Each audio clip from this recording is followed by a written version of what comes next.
அன்புள்ளம் கொண்ட விஆஸ்டர் டிவி நேயர்களே வணக்கம். திருவரங்கம் ஸ்ரீ ரங்கநாதர் துணையுடனும் பழனி ஸ்ரீ பாலதந்தாயுதபாணி அருளுடனும் நான் உங்கள் ஜோதிடர் வெங்கடேஸ்வரன். இப்ப நம்ம எதை பத்தி பார்க்க போறோம்னா ஆதி மாத பலன்களை பத்தி பார்க்க போறோம். சூரிய பகவானானவர் கடக ராசியில சஞ்சரிக்கும் போதுல எந்தெந்த மாதிரி மாற்றங்கள் நிகழுதோ அந்த மாற்றங்களுக்கு தகுந்தாப்புல நம்ம வாழ்க்கையும் மாறும். அது என்ன மாற்றங்கள் அப்படிங்கிறத பத்தி பார்க்கறது தான் இந்த ஆடி மாத பலன்கள். பலன்களை பத்தி பார்க்கறதுக்கு முன்னாடி எந்தெந்த கிரகங்கள் எங்கே இருக்கு, எப்ப பயிற்சி ஆகுது அப்படிங்கிறத பார்ப்போம். செவ்வாய் பகவானானவர் ரிஷப ராசியிலிருந்து 17ஆம் தேதி ஆடி 17 மிதுன ராசியில சஞ்சரிக்கிறார். புதன் பகவானானவர் மிதுன ராசியில ஆட்சி பலம் பெற்றிருந்தாலும் வக்ரன் பலனத்தோடு தான் ஆரம்பிக்கிறாரு. 7ஆம் தேதிக்கு மேல வக்ர நிவர்த்தி அடைகிறார்.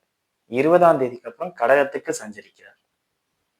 குரு பகவானானவர் கடகத்திலே உச்சமாயி சூரியனோட இணைஞ்சு சிவராஜ யோகத்தோட இருக்கார். அப்ப அரசு சம்பந்தப்பட்ட அமைப்புகள் ஏற்படக்கூடிய மாற்றங்கள் என்ன, அது மட்டும் தானே பார்த்தா சுக்கிர பகவானானவர் கேதுவோட இணைஞ்சு சிம்மத்துல சஞ்சரிக்கிறார். அதே மாதிரி சுக்கிர பகவானானவர் 16ஆம் தேதிக்கு பின் கன்னியில சஞ்சரிக்கிறார், நீச்சமாகிறார், சனியோட பார்வைக்கு வரார். சனி பகவானானவர் மீன ராசியிலையும் ராகு பகவானானவர் கும்ப ராசியிலையும் இருக்காங்க. சந்திரன் நமக்கே தெரியும், இந்த மாதத்திற்குரிய அதிபதி. 27 நாள்ல 27 நட்சத்திரத்தையும் சுத்தி பார்த்துட்டு வர்றவர்.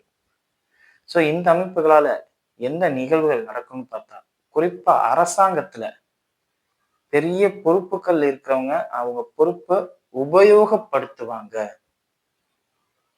அதுலயும் குறிப்பிட்ட இது பார்த்தோம்னா நிதித்துறை, ஆன்மீகத்துறை.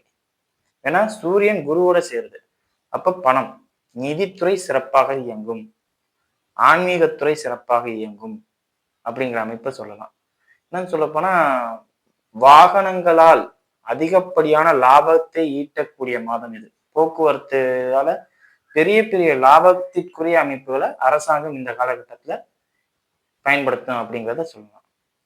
அதே மாதிரி ராகு கும்பத்துல பலமா இருக்கிறதுனால எந்த அளவுக்கு டாஸ்மார்க் வேகமா மூடுனாங்களோ அந்த அளவுக்கு வேகமா ஓபன் பண்றதுக்கும் வாய்ப்பு இருக்கு. அதே மாதிரி பெட்ரோல் விலை எந்த அளவுக்கு கிடுகிடுன்னு ஏறிச்சோ அதே மாதிரி கிடுகிடுன்னு இறங்குறதுக்கு வாய்ப்பு இருக்கு. மொத்தத்துல இந்த பெட்ரோல் ராகு, மது ராகு, இந்த அமைப்புகள்ல ஒரு சேஞ்சஸ் நடக்கும். மக்களுக்கு ஒரு பக்கம் சாதகத்தையும் ஒரு பக்கத்துக்கு பாதகத்தையும் நிச்சயம் தரும் அப்படிங்கிறத சொல்லலாம். இது பொதுவான அமைப்பு. இப்ப வாங்க 12 ராசிகளுக்கும் எப்படி இருக்கும் அப்படிங்கிறத பார்ப்போம்.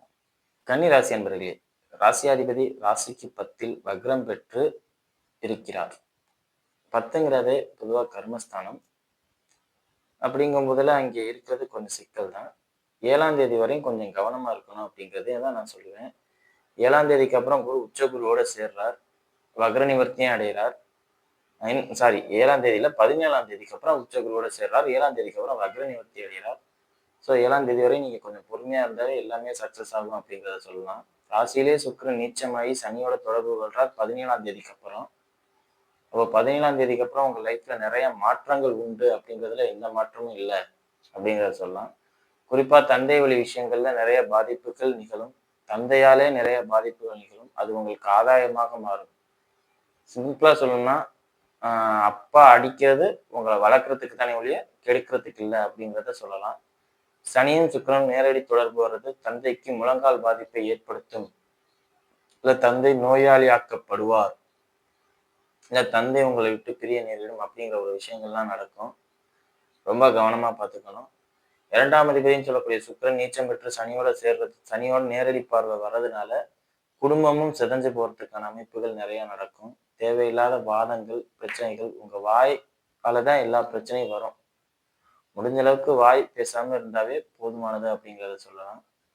ராசிக்கு 3ஆம் அதிபதினு சொல்லக்கூடிய செவ்வாய் ராசிக்கு 10ஆம் இடத்தில் வரப்போறாரு. எப்ப? 16ஆம் தேதிக்கு அப்புறம். இந்த அமைப்பால காவல்துறை அதிகாரிகளால் நிறைய சண்டை வருது. ஆயுதங்களால் உங்களுக்கு ஏதாவது விபத்து ஏற்படுறது, நெருப்பு சம்பந்தப்பட்ட அமைப்புகள்ல விபத்து ஏற்படுறது. வண்டியிலலாம் ரொம்ப ஸ்பீடா போகக்கூடாது. ரொம்ப எவ்வளவு ஸ்பீட் லிமிட்ல போகணுமோ அவ்வளவு ஸ்பீட் லிமிட்ல போனா நல்லது. 40க்கு மேல போக வேண்டாம். 40 தாண்டி போகும்போதுல ஏதாவது ஒரு பாதிப்பை ஏற்படுத்தும் அப்படிங்கிறத சொல்லலாம். எலும்பு பல் சம்பந்தப்பட்ட அமைப்புகள்ல பாதிப்பை ஏற்படுத்தும். பூமி சம்பந்தப்பட்ட அமைப்புகள்ல நிறைய பிரச்சனை உண்டு. எல்லா விஷயத்திலயும் கவனமா இருக்கிறது ரொம்ப ரொம்ப சிறப்பு. குறிப்பா பணம் சம்பந்தப்பட்ட விஷயங்கள்ல சுக்கிரன் தான் பணத்தை குறிக்கும். பெரும் பணத்தை குரு குறிக்கும். சுக்கிரன் நீச்சமாயி சனியோட தொடர்பு கொண்டனால 10,000 ரூபாய் 20,000 ரூபாய் கடன் வாங்குற அமைப்பை ஏற்படுத்தும். நிறைய கடன் வாங்குற சூழ்நிலை ஏற்படுத்தும். ரொம்ப கவனமா இருக்கிறது நல்லது அப்படிங்கிறத சொல்லலாம். முடிஞ்ச அளவுக்கு கடன் வாங்கினீங்கன்னா சுப நிகழ்ச்சிகள் செய்யுங்க அப்படிங்கிறதையும் சொல்லலாம். வெளிநாடு போற அமைப்பு இந்த காலகட்டத்துல சிறப்பா இல்லை. வெளிநாட்டுக்கு பணம் கொட்டி ஏமாந்து போயிடாதீங்க. அதே மாதிரி மருத்துவர்களாக இருப்பவர்களுக்கே நிறைய பாதிப்பு இருக்கும். என்னையா வாயில இருந்து நல்லதே வராதான் நீங்க நிறைய திட்டிருப்பீங்க. யதார்த்தத்தை நான் சொல்றேன். ஏன்னா கிரகங்கள் எல்லாமே பாதிப்பா இருந்துச்சுன்னா லைஃப் பாதிப்பா தான் இருக்கும். எல்லாமே இப்படி சாதகமற்ற நிலையில உங்களுக்கு இருக்கு. சாதகமான நிலை வரும். எப்ப வரும்? நேரம் வரும்போதுல வரும். என்னன்னு சொல்ல போனா ராகுக்கு அது பயிற்சி ஆகணும், சனி பயிற்சி ஆகணும். இவங்கெல்லாம் பயிற்சி ஆனாதான் உங்களுக்கு நல்ல காலமே வரும். குரு பயிற்சி ஆனாலாம் உங்களுக்கு உடனே எல்லாம் நல்ல உங்க ராசியாதிபதி நீச்சம் ஆகுறதே குருவாலதான். மீனத்துலதான் நீங்க நீச்சமா ஆவீங்க. உச்ச குரு ஆயிட்டாருன்னா அப்ப என்ன சுத்தமா உங்களை முடிச்சு விட்டே போவாருன்னு அர்த்தம். எல்லாருக்கும் குரு நல்லது பண்ணுவாருன்னா உங்களுக்கு கொஞ்சம் பாதிப்பை தான் பண்ணுவாரு. ஸோ இதை ஏன் இப்போ நான் பதிவு பண்றேன்னா உங்களுக்கு புரிய வைக்கிறேன். ஏன்னா நிறைய கன்னிராசிக்காரர்கள் ஃபோன் பேசுறீங்க, எனக்கு ஏன் இப்படி இருக்கு அப்படின்னு கேட்குறீங்க. ஸோ அந்த ஃபோன் பேசும்போது இப்படி எல்லாம் சொல்லும் போது நம்ம என்னத்த சொல்ல முடியும்? கிரக நிலைகள் அப்படி இருக்கிறத நம்ம பார்த்து சொல்றோம். அவ்வளவுதான். நிறைய வேலை பார்ப்பீங்க, ஒர்க் ஸ்ட்ரெஸ் நிறைய இருக்கும். ஆனா உங்களுக்கு அதுக்கு ஊதியம் கிடைக்குமாங்கிறது டவுட் தான். அந்த மாதிரி நிறைய இருக்கும். ஸோ கவனமா பார்த்துக்கோங்க. சரிங்களா? வாங்க நட்சத்திர ரீதியான பலன்களை பார்ப்போம்.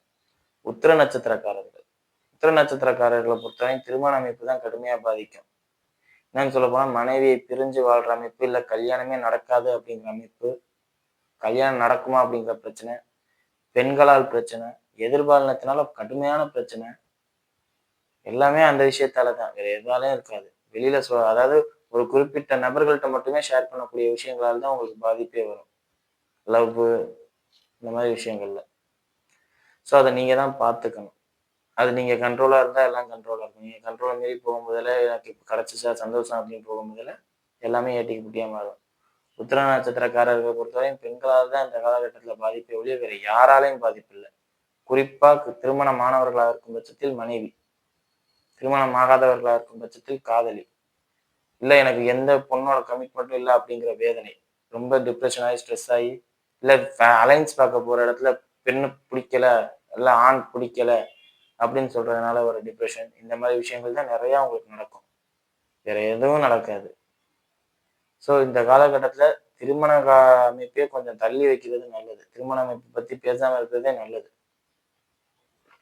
முடிஞ்சா எங்கேயாவது ட்ரிப்பு போயிட்டு வாங்க, ஜாலியா ஒரு ரவுண்டு ஊரை சுத்தி பார்த்துட்டு வாங்க. குறிப்பா இந்த மலைப்பகுதிகள், கோட்டை சம்பந்தப்பட்ட பகுதிகள், அப்படிங்கிற செஞ்சி கோட்டை இந்த மாதிரி உள்ள இடங்கள்ல போயிட்டு வந்தீங்கன்னா நல்லா இருக்கும் அப்படிங்கிறத சொல்லலாம். கோட்டை, மலை இது ரெண்டும் தான் உங்களுக்கு இந்த காலகட்டத்துல நல்லது பண்ணும் வழியே வேற எதுவும் அந்த அளவுக்கு ஒர்த்தா இருக்காது அப்படிங்கிறத சொல்லலாம்.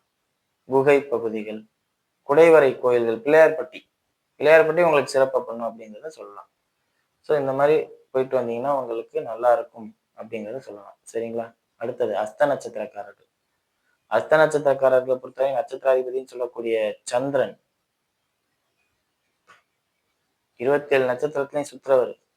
சனியோட சேரும் போதெல்லாம் 6, 8, 12 மறையும் போதெல்லாம் ரொம்ப ரொம்ப எச்சரிக்கையா இருக்கணும். குறிப்பா தந்தை கவனமா இருக்கணும், தாய் கவனமா இருக்கணும், குடும்பமே கவனமா பார்த்துக்கணும். நீங்க வாகனங்கள்ல ரொம்ப ரொம்ப எச்சரிக்கையா போக வேண்டிய நட்சத்திரக்காரர்கள் நீங்க. நீங்க கரெக்டா போனாலும் எதிர்க்க இருக்கேன் கரெக்டா வருவேன்னு சொல்ல முடியாது. கொண்டாந்து வந்து விட்டுட்டு உங்களை போலீஸ் ஸ்டேஷனுக்கு வர சொல்லுவான். நீங்க தான் ஆப்போசிட்ல வந்தீங்க, நீங்க தான் தப்பா வந்தீங்கன்னு உங்களை போலீஸ் ஸ்டேஷனுக்கு வர சொல்லுவான். உங்கள்கிட்ட இருந்து பணத்தை பிடிங்கிட்டு போறதுக்கான வேலையெல்லாம் பார்ப்பாங்க. ஸோ ரொம்ப கவனம் தேவை. குழந்தைகளால் இந்த நேரத்துல ஆதாயம் உண்டு. முடிஞ்ச அளவுக்கு சந்தோஷம் கிடைக்கும், ஹாப்பினஸ் கிடைக்கும், தொழில் நல்லா இருக்கும், வருமானம் இருக்கும். வருமானத்தை இன்னொரு பக்கம் செலவு பண்ற மாதிரி இருக்கும்.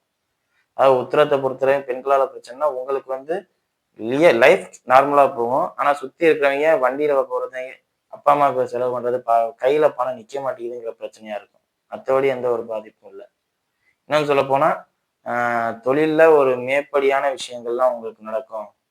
அடுத்த கட்டம் அப்படிங்கிற ஒரு விஷயம் நடக்கும் அப்படிங்கிறத சொல்லலாம். சரிங்களா? மத்தபடி எந்த ஒரு பாதிப்பும் இல்ல. திருமண அமைப்புமே கொஞ்சம் பத்தாம இருக்கு. இந்த காலகட்டத்தில திருமணம் மாணவர்களா இருந்தா கூட பிரிஞ்சு அ புதுசா திருமணமானவங்களுக்கு பிரச்சனையே இல்ல. ஏன்னா ஆடி மாசம்.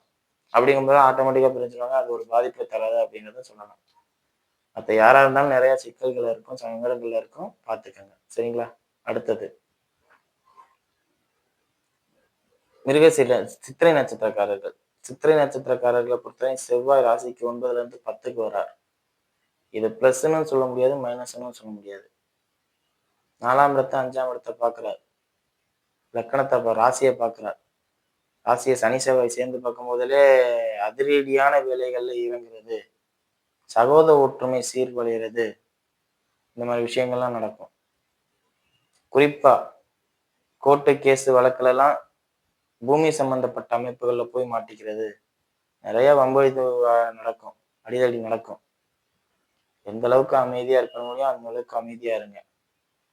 நமக்கு கிடைக்க வேண்டியது கண்டிப்பா நமக்கு கிடைக்கும் அப்படிங்கிற முழு நம்பிக்கையோட மட்டும் இருங்க. வேற எதுவும் பண்ண வேண்டாம். நான் கோர்ட்ல பார்த்துக்கிறேன். அதாவது அவங்க கோர்ட்டுக்கு உங்கள இழுத்தா, அது விதின்னு நெனச்சுட்டு போங்க. நீங்களா யாரையும் கோர்ட்டுக்கு இழுக்கிறது, நீங்களா யாரையும் பஞ்சாயத்து சொல்றது, நீங்களா தேடி போய் மாட்டிக்கிறது, எல்லாத்துலயும் இழப்பீடுகள் தான் வருமே, லாபம் இருக்காது. ஸோ இதெல்லாம் பார்த்துக்கங்க. சரிங்களா? மத்தபடி எந்த ஒரு பாதிப்பும் இல்ல. பெரிய அளவுல சங்கடங்கள் இருக்காது. காதல் சம்பந்தப்பட்ட விஷயங்கள்ல கவனமா இருங்க. பெற்றோர்களை எதிர்த்து, குறிப்பா தந்தையை எதிர்த்து இந்த காலகட்டத்தில திருமணம் செய்யக்கூடிய நட்சத்திரக்காரர்கள், சித்திரை நட்சத்திரக்காரர்கள், அப்பா, அம்மா மீறி ஒரு வேலைய பார்க்குறது அந்த அளவுக்கு பெஸ்ட்டுங்கிறது நான் சொல்ல மாட்டேன். ஸோ அத நீங்க பார்த்துக்கங்க. சரிங்களா? வீடியோ இப்ப தான் ஃபர்ஸ்ட் டைம் பார்க்குறதா இருந்தா லைக் பண்ணுங்க, ஷேர் பண்ணுங்க, கமெண்ட் பண்ணுங்க. சேனல மறக்காம சப்ஸ்கிரைப் பண்ணுங்க. வேற எதுவும் ஜோதிட ஆலோசனைக்கு கீழ உள்ள நம்பருக்கு கால் பண்ணுங்க.